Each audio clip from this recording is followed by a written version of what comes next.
let's see if I can get close enough to show you. We have magpies in the garden building a nest right outside the balcony. And they were actually building the nest while I was sitting on the balcony earlier today. So they're not shy at all. Really, really cool. So it's the time when nature is Twitter-pating. Twitter-pating. They're building nests. Oh, there they go. There's another one. Just got some nest material, some building blocks. It's spring. The animals are Twitter-pating. People are going on dates. And so this video is going to be about dating for highly sensitive people. I got a question on this that I'm going to answer in this video. Look at him go. He's so busy. I don't know if they're in love, but they made really cute sounds while they were, like, when they're both there and they're building. It's really cute. Because I mean, magpies can make these really loud, scratchy sounds, obviously, but they're making these really soft, cutesy, like indoor voice sounds.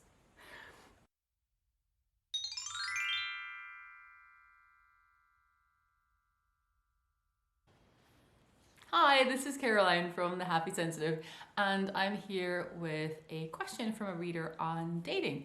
So let's take a look at the question. So the question is, as an HSP, what kind of questions should I ask on a date? On a date with a person who's not HSP. And this person writes, I have not found any online. All I see is how to date a highly sensitive person, but not what a highly sensitive person can ask a non-HSP to see how the other person would feel with a highly sensitive person, or what their thoughts are about sensitivity. Should you tell him that you are a highly sensitive person on the first date? Or what if you don't want to? How can you know about their emotional thoughts about people who are emotional? What if you don't want to scare them on the first date or the first few dates? Okay, so lots of insecurity, lots of, will he like me? Okay, so I think it's really important with this to separate out kind of the anxiety you might feel like you go on a date, will this person like me? And as a dating strategy, if you're so worried about whether somebody's gonna like you, you're probably not gonna spend a lot of time trying to figure out if you like him, right? So the first thing I would say to this is, like, when you go on a date, whether you're dating someone who's highly sensitive or not, like, you wanna actually be looking out and seeing, do you like this person that you're on a date with? When you get too worried about whether they like you, you might not actually pay attention to how much you like them. Right? This is really important, and it seems, it may seem like a bit of a wordplay, but it's when you're so worried about, did I say the right thing? Does this person like me? Do they think I'm too sensitive? Do they think I'm too emotional? You're just kind of obsessing about your self-image and how you come across, and you're not really taking the time to get to know this person, get to know if you have a click or not. So in this way, dating, whether you're highly sensitive, whether you're dating someone who's not highly sensitive or who is, or it all comes down to just like getting to know someone and seeing, are we having a good time? Do we get along? So that's really important to get out of the way first, because I don't want this to become some kind of, detailed how-to video where I pretend that dating is totally different for highly sensitive people. It's not, right? You've got the same kind of pre-date nerves. You've got that same kind of like problem, not problem, but like worry of like, are we gonna be a fit? Am I gonna find out things about this person down the road that are problematic? You know, like, is there things I should have said up front that maybe they didn't expect? Those are all normal dating questions. So when we take that and we look at high sensitivity, I think the really important thing to know for yourself is, what does being a highly sensitive person mean in terms of what you need in a relationship? So sometimes people get stuck thinking about, should I tell someone if I'm highly sensitive?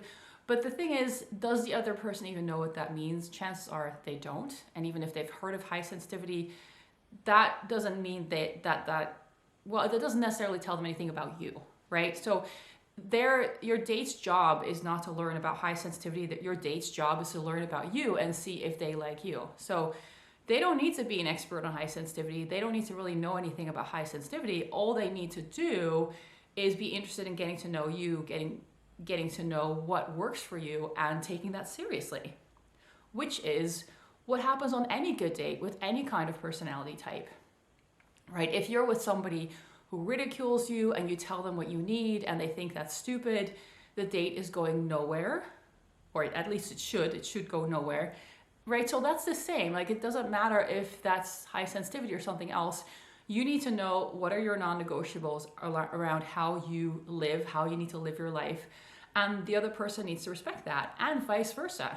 They're going to have non-negotiables. They're going to have quirks. They're going to have things that you need to understand, that you need to respect.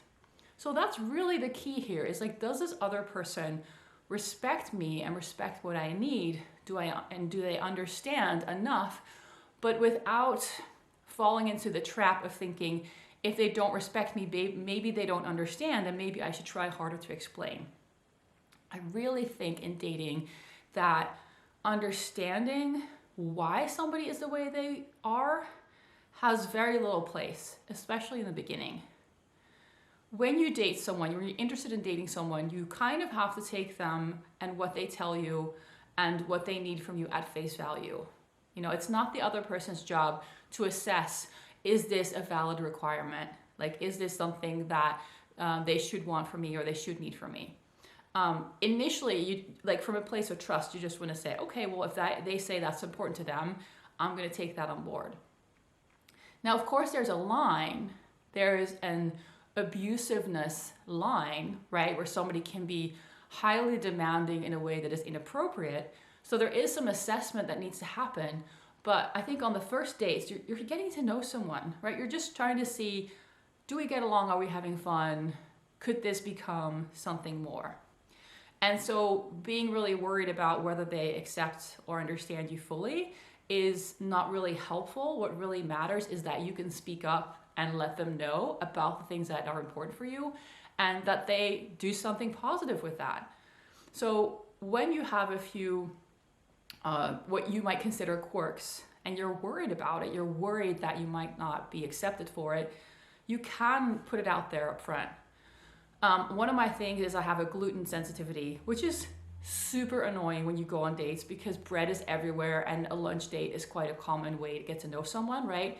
So I just put it in my dating profile if I'm dating online, or if I were to meet somebody, I would just tell them up front and say, look, love to go grab lunch with you. Do have to say I have gluten sensitivity, so we're gonna have to look for a place that has lunch alternatives. And if somebody's not okay with that, and they're like, well, that's too much of a hassle, then fine, but then it's not gonna work, because this is part of what I need to do, right? So some of these quirks that you're worried about can also be a really good way to filter out potentially disrespectful, abusive people. And I'm kind of sensing a little bit of that in the question, because if you are so worried that somebody else is going to think you're too emotional, like, where does that come from? Like, where does that worry come from? Like, where and when did that happen before? And if you have a lot of experience with people telling you you're too emotional, you're too this, you're too that, but this is just part of who you are and how you work, then that is actually something to communicate earlier, or let somebody notice earlier about you, so that you don't invest too much time in relationships with people who are not going to respect that. But I do think there can be a bit of a trauma component there, where if you have been ridiculed and made fun of and not taken seriously and not respected because other people thought you were too emotional, then you can carry that around with you. And I'll give you an example from a date I went on quite a while ago now. And this guy, this is a different thing, but he had a thing about phones. He had this thing about women being on their phones all the time and ignoring him. And so he was really, really loud and obvious and big about, I don't want to have a phone. I don't want to have phones on the table. I don't want you to look at your phone when we're on a date. And I was like, well, that's fine. I don't usually bring my phone. I mean, I'll bring my phone. I'll have it in my bag if I need to I don't know, get out of there or something. But I'll have it switched off anyway. I'm the kind of person, like if I'm meeting with somebody, I'm not gonna like have my phone there and like check my whatever all the time. I think that's just really dumb. So that was fine for me. But then I noticed that he, despite the fact that I didn't have a phone, you know, on or with, like I wasn't on my phone at all, he was still bringing it up multiple times. And he was actually the one who was on his phone quite a bit in the beginning and had to kind of realize and put it away. So there, you know, there was a bit of a trauma element there from him, and he kind of dragged that into the date. And it kind of made me feel like, oh, this guy has some unresolved baggage around phones, and now he's kind of projecting that onto me, because there was no reason for him to obsess about phones with me, right?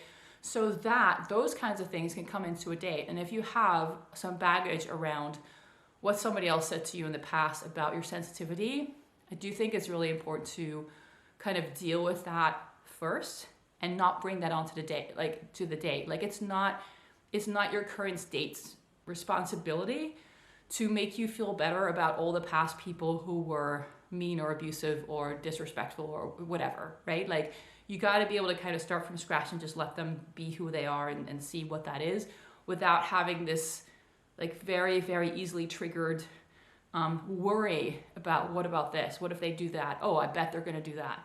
So I think that's the key. Like you got to do a little bit of a self-assessment. Like, do you have any hot button issues where if somebody's going to do just a little bit of that, you're going to be upset because you're going to think this is the same thing all over again, and I've been through that before and I'm not having it anymore, and you just get really, really upset, because those are the kinds of emotional issues that are important to look at and to deal with, right? So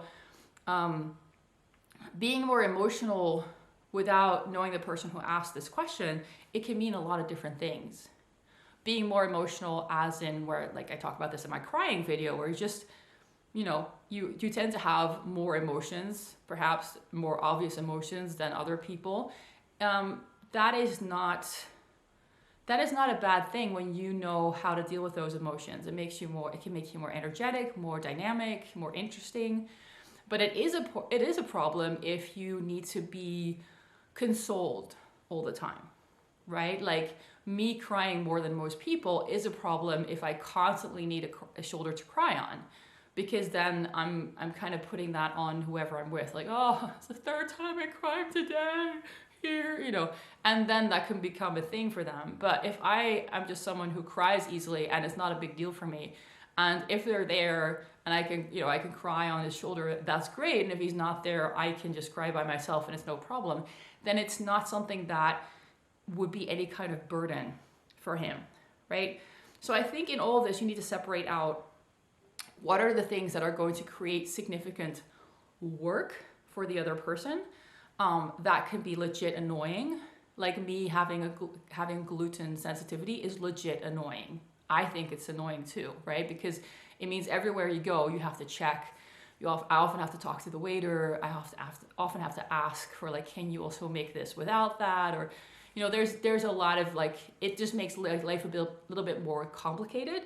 And so if somebody feels that way about it, it's like, oh, that's annoying. I would agree. I'm like, yeah, it is annoying. Like, I know it is annoying. But that's different from somebody saying your sensitivity is ridiculous and it doesn't exist. Because I've also run into that in a few restaurants, you know, where somebody would kind of question me on like, oh, so can you eat this? Can you eat that? You know, wait staff. And you could tell from just how they were asking and what they were saying that they didn't really believe it was a thing. They were just like, oh, you're just exaggerating, right? So I think that's really key. It's like, however your quirks, whatever they are, they can create legit more work for the person you're with, and that can be in that way a bit annoying, and that's okay, right?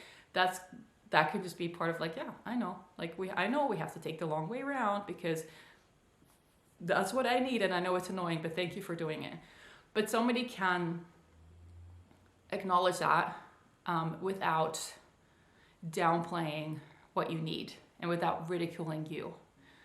So I think sometimes these get blended together, especially now where there's so many discussions online about like, you know, like, oh, if you do this, like it's not, it's disrespectful or you're phobic or whatever. I think it's good to just be real about whatever quirks you have. They can be annoying for people. They can be extra work. They can be difficult. I know back when I was going through burnout and I was super, super sensitive to everything, I could not tolerate Wi-Fi and I could not tolerate any kind of electrical appliances near my bed. So whenever sometimes I would house sit for my sister, and that would be nice for me. It was like a little holiday. And then I would turn off all the electrical everything, like in the bedroom. And then they'd come back and, like her husband would be like, wait, why is everything plugged out and turned off? And my sister would be like, oh yeah, that's Caroline, because she has this, electrical sensitivity. But that's fine, right? It can be this quirky thing where people are like, oh, okay, yeah, now we have to turn everything off. Okay, fine. It's a bit annoying, but that's okay. But that's not the same as somebody not believing you or not supporting you. So keeping those separate, right? Like just because somebody says like, oh, ha, ha, ha, Caroline's been here because all the electrical appliances are turned off. That's fine, right? That's not disrespecting me. Disrespecting me would be yelling at me for unplugging things and being really like, making fun of me, like, oh, it's not really a thing. It's just, it's just in your head. That would be disrespectful. So I think that really helps. Kind of looking at it from that place of, okay, what elements of my quirks could be extra work for people, could be a little bit annoying, and that's okay. And you can tell people that way, right? I tell people, hey, sorry, I have this annoying thing because I have gluten sensitivity, so I can't just eat a sandwich. Like it's a bit of an issue with me. Like it's more work, and I understand that's annoying. And kind of letting people know, like, you don't have to be enthusiastic about my gluten sensitivity. I know it's an annoying thing. Like, I agree, right? Like, I'm not going to be insulted if you think it's annoying. I just need you to take it on board as a real thing. That's kind of it. And you can do that with anything that makes you different, anything that makes you more emotional. But what's really important is that you have a way of dealing with this, and that you don't put it on the partner, that you don't put it on your partner as like, okay, well, I have this thing and I'm not sure what to do about it and I'm not sure how to handle it, but I'm going to tell you about it, and I hope that if you understand it, now you make it your problem. That's what you don't want to do. That's not fair. You need to be able to tell someone, okay, I have this thing, I've got to figure it out, and this is what I need, and this is what I need from you, and if you do this for me, we're good. So that especially with men, you need to have a little bit of a little bit of an instructional guide where they just know what to do. And you're not just leaving them hanging saying, read Elaine Aron's book and figure it out. Like that would be really mean. So yeah, I think anything you're worried about that could become an issue later down the line, in dating. Like for me with gluten, I kind of want to know up front if that's going to be a thing for someone. If somebody doesn't think that's a real thing, I don't want to date them. Right? So I just make that clear very, very early on, so that if somebody thinks that's ridiculous, they can just opt out and I don't have to deal with them. But then there are other things that are not relevant until you get to the point where you think this person could legit be someone that you're going to spend more time with, right? Like, because this is the other thing, if you share all your quirks up front, it turns into oversharing, and it turns into a kind of insecurity where it's like, okay, I'm just going to tell you all the possibly worst things about me, and then you have to prove that you still like me.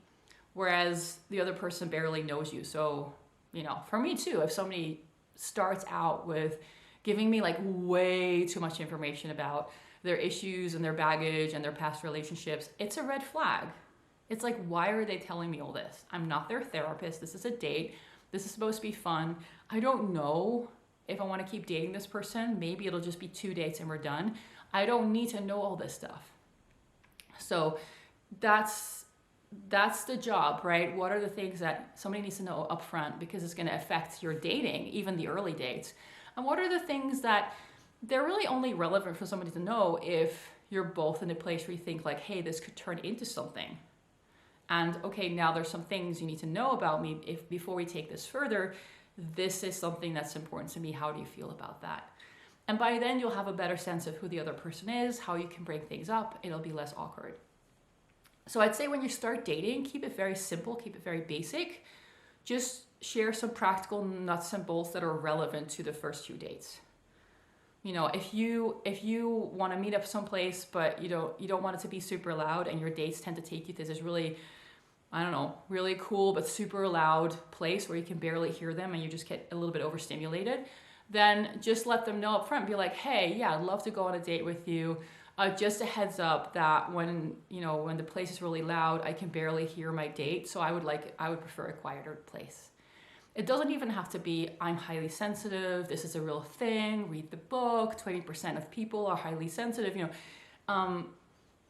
your date doesn't necessarily care. And I think when you go there, when you go into that explaining place of, let me explain to you that high sensitivity is a real thing, it turns into a bit of a defensive move.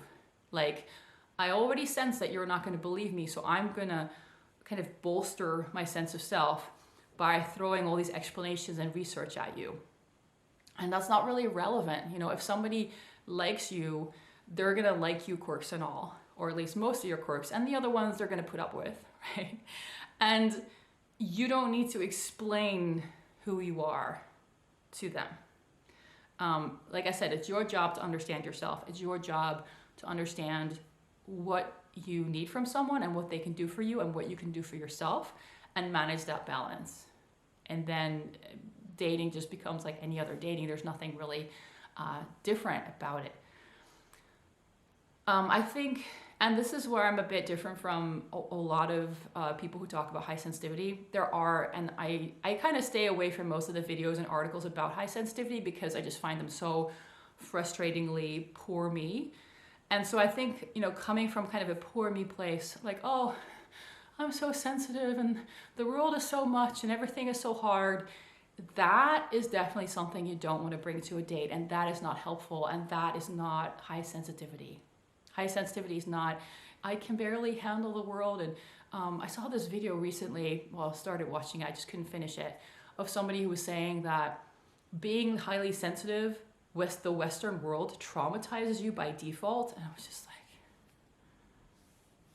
can we please stop this victimhood storyline, this narrative of like, oh, it's so hard, and because it's so hard and because I'm so struggling, I'm such a noble person. Like, that is such utter bullshit.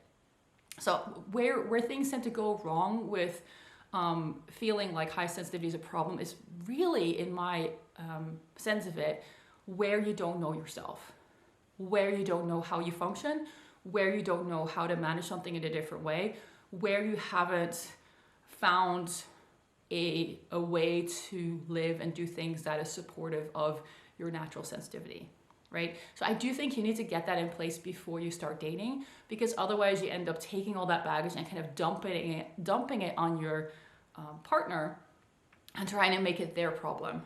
And then you get these really unhealthy relationships where you just have one person who's like the suffering soul and the other one who's trying to be the savior and trying to help them. And that's, I think, not what you should want, right? You want an equal partnership where you're supporting each other, and you don't have one person who's like the poor me and the other one who's like, the strong one who doesn't need anything.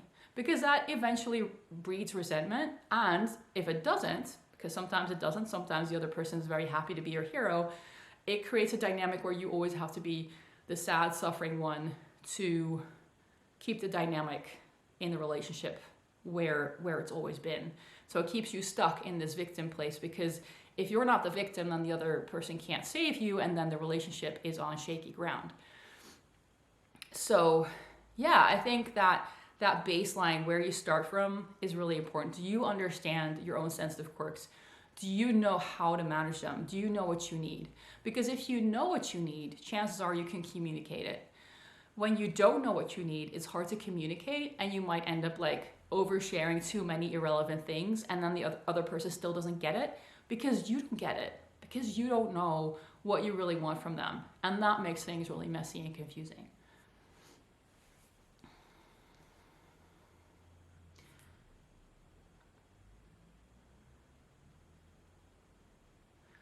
Okay, so some of these questions in the that I got here, just going back, see if I covered everything. I think asking people what their thoughts are on sensitivity, no, scratch that. Scratch that. If it comes up naturally, that's fine, but I wouldn't introduce that as like a, what do you think about sensitive people? It's like, because even for me, even if somebody asked me that, I would want to know what kind of sensitive people and how do they define sensitivity, and what do they think it is, and what do they think it includes, because there are people talking about it in so many different ways, it gets legit confusing. And that's only within the world of high sensitivity. That's not even sensitivity the way that we use the word in general, which includes being overly sensitive, which includes being easily hurt. And I don't think high sensitivity needs to be equated with being easily hurt. There's a lot of that, but it goes into that victim narrative again, like, oh, I'm this delicate little flower and don't stomp on me, right? Whereas when you can manage your own high sensitivity well, you can be very strong. The only thing is you get more overstimulated more quickly. So you might have to pull the plug on certain things earlier than other people, because you're like, I've had it up to here, I need to go home now. But that doesn't mean that up until that point, you're just kind of like daintily, fragilely moving around the room, right? So you don't need to know what they think about sensitivity. You don't need to know what they think about high sensitivity in general. You only need to know in the end what they think about you, and you need to give them some time to get to know you. So yeah, I would scratch any questions on like any kind of like topics about, let's talk about high sensitivity and what do you know about it and what do you think about it. I would leave that out. I also wouldn't make that the topic of the date in any way. It might be really crucial for you if you've just kind of figured this out about yourself. And so you think, oh, this is so important for people to understand about me because it made so much sense for me. But your date is not like dating you because you're highly sensitive or not. They're dating you because they thought you were cute or funny or interesting or inspiring, or just there was something about you, right? And so you just want to build on that and see where that goes. And yeah, leave out whether you're highly sensitive or not. It's only when there's some situation where you tell him like, hey, actually, can we do this differently? Or this is not going to work for me. And he's like puzzled. That might be a good time to say, yeah, I know that's not how most people do it, but I'm highly sensitive. That means I have a more highly sensitive nervous system. I get overstimulated more quickly. So I just have to kind of do things a little bit differently sometimes. Yeah, just like the less drama you can bring to the explanation, I think the better. Because if you start to hype it up as like oh no, it might be weird and I'm a very sensitive person, and it can bring a lot of problems to the dynamic that don't have to be there. And it can be really hard for somebody else to know, I think, like, what is the difference between being highly sensitive and having a personality disorder, right? Because yeah, people with personality disorders are also often sensitive. People with borderline often consider themselves highly sensitive. There's been a few times in my work online where I've had like people with pages on borderline personality disorder who were saying, oh, your site's been so helpful. And I was like, on the one hand, it's like, that's nice. But on the other hand, high sensitivity is not borderline personality disorder. And I don't want them confused, because borderline personality disorder is a whole thing. It is a whole thing. It's a whole thing. It's a whole dramatic, intense, painful. I mean, it's just, I don't want to work with people who have borderline personality disorder, because they kind of, one moment you're the best and the next moment you're the devil, and it's just so exhausting and it's traumatizing to work with them. So I'm saying that not to shame people with borderline personality disorder, although I would like to kind of, every now and then need to tell them, like, that is not high sensitivity and that's not what I do. So like, don't think that's something I can help you with. But I'm saying that because unless somebody has done a lot of diving into psychology topics and different kinds of personality types and different kinds of personality disorders, unless somebody is already quite schooled in that, they're not necessarily going to know the difference between being highly sensitive, having borderline personality disorder, being very narcissistic. These are all, like, on the surface, sensitivity issues, if you kind of look at it very, very coarsely. And so you don't want to be mixed in with that crowd, and first, because there's plenty of men who've dated women who have borderline personality disorder. They've experienced the craziness that come with that, And so they're like, yeah, I don't know what it was, but this partner was very sensitive, and as sensitive as an easily triggered, and just like, went from 0 to 1,000 in like 3 seconds over seemingly nothing. So when that's been their experience, and then you're like, yeah, I'm highly sensitive, who knows, to them that might sound like the same thing, right? So, I mean, being highly sensitive is not a personality disorder. It's not it's not PTSD. It's not some kind of thing that you need to let people know about as a warning.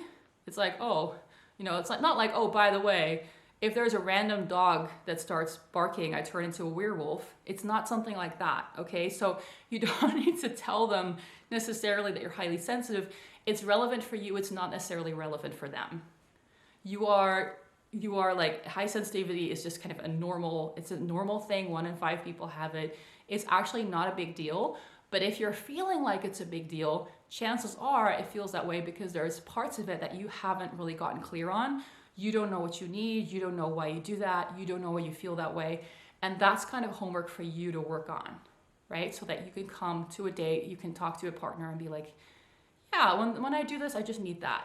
Or when this is going on, this is what I need from you, or this is what I need from myself, or I just need to step away, so that you're not burdening the other person with a whole dramatic, like, I need you to be a psychologist and understand me in detail, because it's really... Okay, so what is really important is that you know who you are, and you know how your high sensitivity works, and that from that, you can pick, if there's a few very practical things that somebody needs to know before they even go on a first date with you, because it's going to determine the dynamic of the first date. Like, you don't want them to take you to a really loud restaurant because you're not going to have a good time. Or like in my case, we need to go to a place where there is gluten-free food for me. Things like that, very practical things. Those are things you want to share up front. But anything that has to do with your high sensitivity overall, it's not really relevant. It's relevant for you, it's not relevant for them. And if you have bad experiences with people ridiculing you, not taking you seriously, what you want to do is go back and look for the red flags. What were the red flags that, looking back, were there from the beginning? Because they always are there.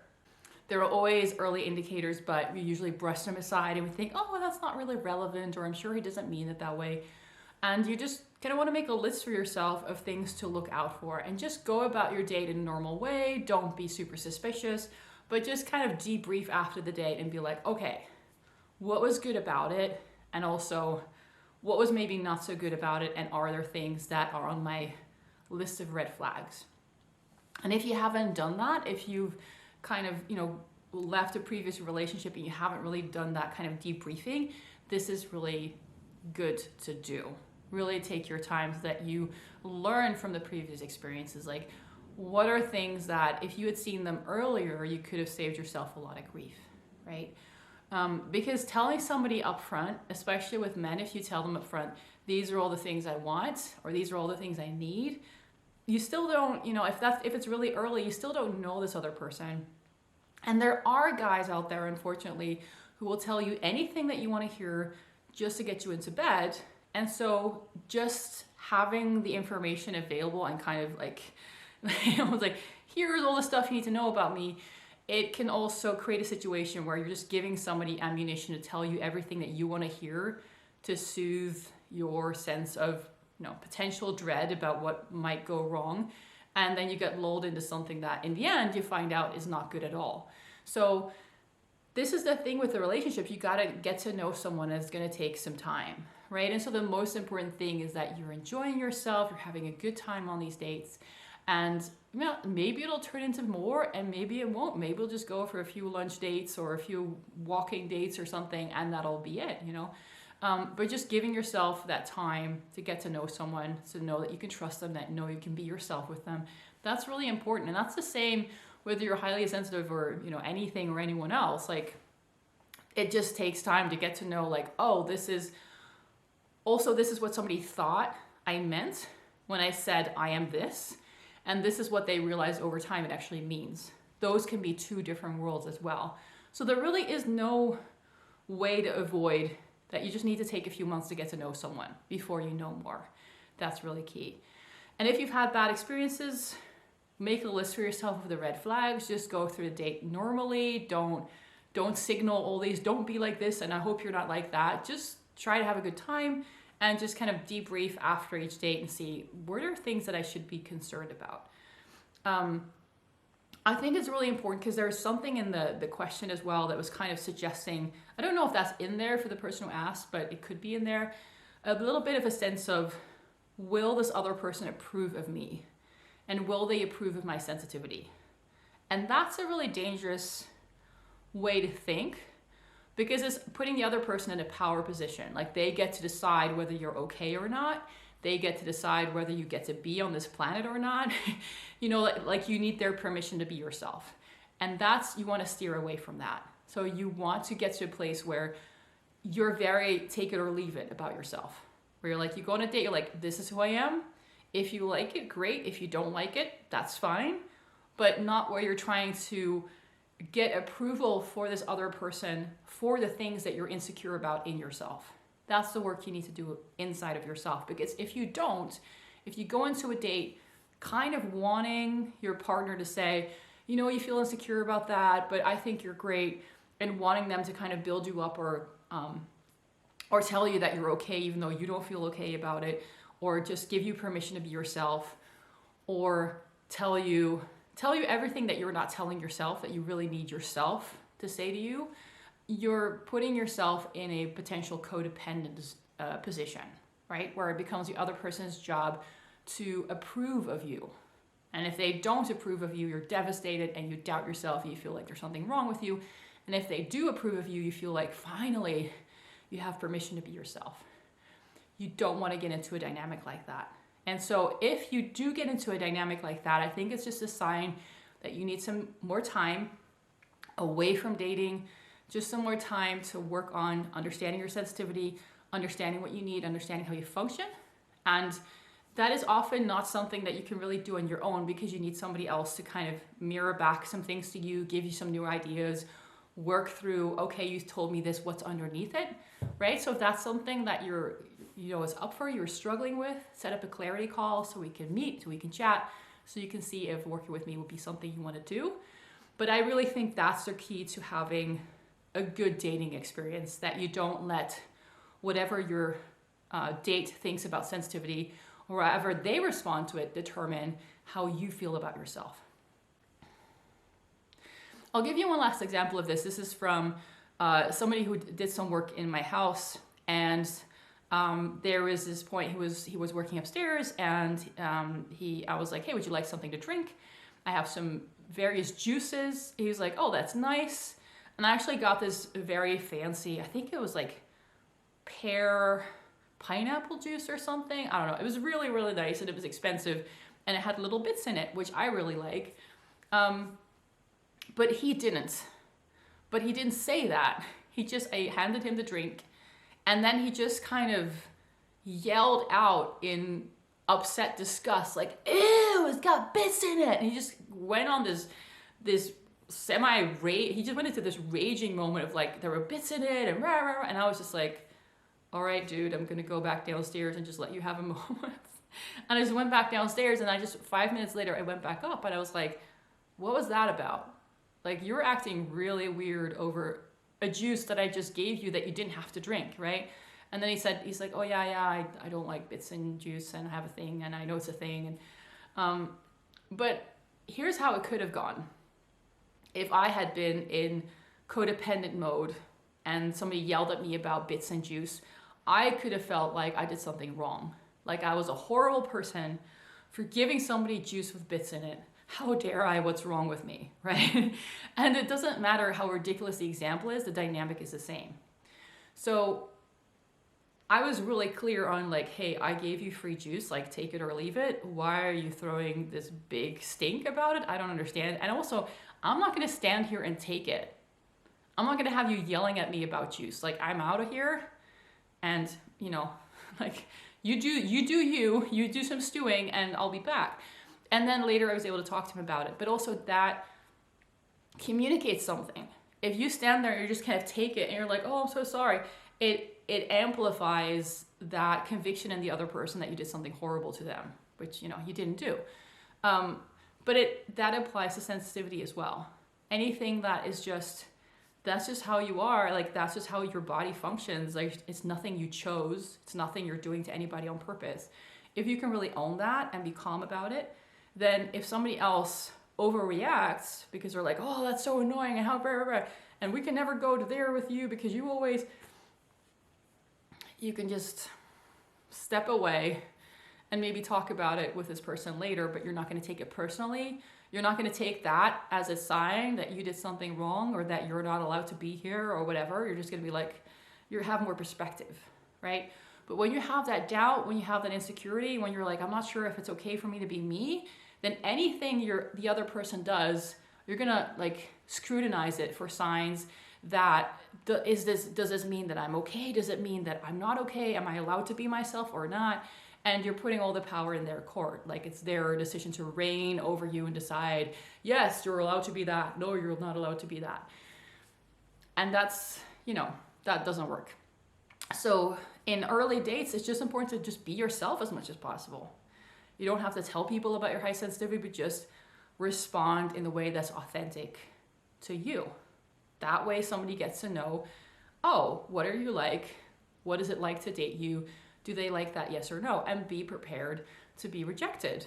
Not because there's something wrong with you, but just because, you know, not everybody's a match. And you want to find somebody who's a match for you, who likes being with you the way that you naturally are. All right, I hope this was helpful. If you have questions about this or other aspects of sensitivity, you're always welcome to set up a clarity call with me, talk about this, and we can talk about how I might be able to help you. All right.